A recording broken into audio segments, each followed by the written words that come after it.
జరిగినదంతయు తెలియగానే మొర్దెకై తన బట్టలు చింపుకొని గోనె పట్టలు చేసుకొని బూడిద పూసుకొని పట్టణం మధ్యకు బయలు వెళ్ళి మహాశోకముతో రోదన చేసి రాజు గుమ్మం ఎదుటికి వచ్చెను. గోనె కట్టుకొని వాడు రాజు గుమ్మమును ప్రవేశించకూడదన్న ఆజ్ఞ కలదు. రాజు యొక్క ఆజ్ఞయు శాసనమును ఏ సంస్థానమునకు వచ్చెను అక్కడ ఉన్న యూదులు ఉపవాసం ఉండి మహా దుఃఖములోను ఏడుపులోను రోదనములోను మునిగిన వారైరి. అనేకులు గోనెను బూడిదను వేసుకొని పడి ఉండిరి. ఎస్తరు యొక్క పనికత్తెలను ఆమె దగ్గరనున్న షండులను వచ్చి జరిగిన దాన్ని ఆమెకి తెలియజేయగా రాణి గొప్ప మనోవిచారము గలదై మొర్దెకై కట్టుకొని ఉన్న గోనె పట్టను తీసివేయమని ఆజ్ఞ ఇచ్చి కట్టించుకొనుటకు అతని యొద్దకు వస్త్రములు పంపెను. కానీ అతడు వాటిని తీసుకొనలేదు. అప్పుడు ఎస్తరు తను కనిపెట్టి ఉండుటకు రాజు నియమించిన షండులలో హతాకు అను ఒకని పిలిచి అది ఏమైనది ఎందుకైనది తెలుసుకొనుటకు మొర్దెకై యొద్దకు వెళ్ళమని ఆజ్ఞ ఇచ్చెను.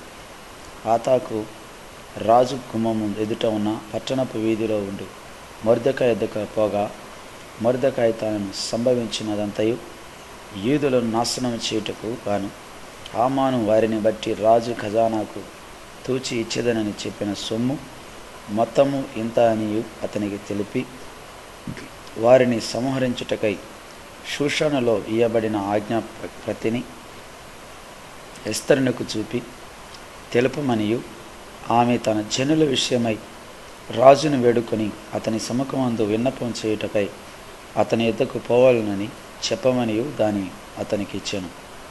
హతాకు వచ్చి మొర్దెకై యొక్క మాటలు ఎస్తరుతో చెప్పాను. అంతటా ఎస్తరు మొర్దెకైతో చెప్పమని హతాకును సెలవిచ్చినదేమనగా పిలువబడక పురుషుడే గాని స్త్రీయే గాని రాజు యొద్దకు అంతర్గ్రహమును ప్రవేశించిన ఎడల బ్రతుకున్నట్లుగా రాజు తన బంగారపు దండమును ఎవరి తట్టు చాపును వారు తప్ప ప్రతివాడు సంహరింపబడు అన్న కఠినమైన ఆజ్ఞ కలదని రాజసేవకులందరికీ అతని సంస్థానంలో ఉన్న జనులందరికీ తెలిసి ఉన్నది.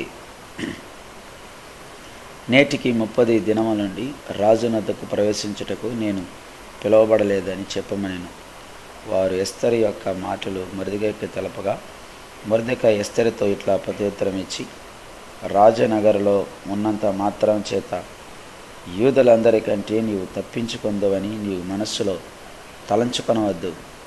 నీవు ఈ సమయమందు ఏమీయూ మాట్లాడక మౌనంగా ఉన్నాడలా యూదులకు సహాయము విడుదలయు మరి యొక్క దిక్కు నుండి వచ్చును. గాని నీవును నీ తండ్రి ఇంటి వారిని నశించెదురు. నీవు ఈ సమయమును బట్టియే రాజ్యమునకు వచ్చితివేమో ఆలోచించుకొనమని చెప్పమనెను. అప్పుడు ఎస్తరు మొర్దెకైతో మరలా ఇట్లను నీవు పోయి షూషనునందు కనబడిన యూదులందరికీ సమాజ మందిరమునకును సమకూర్చి నా నిమిత్తం ఉపవాసం ఉండి 3 దినములు అన్నపానములు చేయకుండుడి. నేను నా పనికత్తెలను కూడా ఉపవాసం ఉందము. ప్రవేశించుట న్యాయ వ్యతిరేకతము ఉన్నను నేను రాజునద్దకు ప్రవేశించదను. నేను నశించెదను. అటువలనే మొర్దెకై బయలుదేరి ఎస్తర్ తనకు ఆజ్ఞాపించిన అంతటి ప్రకారముగా జరిగించెను.